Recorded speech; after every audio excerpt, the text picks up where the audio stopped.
Alright,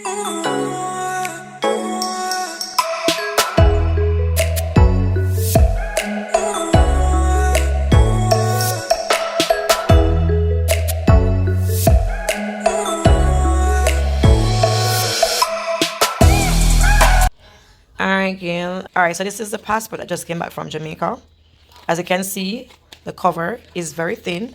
I'm able to fold it all the way over, right? With the new passport that I just got, as you can see, there's a mark right here. I guess it's indicating that there's a chip in it. The cover is very sturdy. I am unable to fold it unless I want to damage the passport, then perhaps I can. But it's harder for me to fold compared to trying to fold the new one. You get what I'm saying? So this one is a little bit thicker, you know.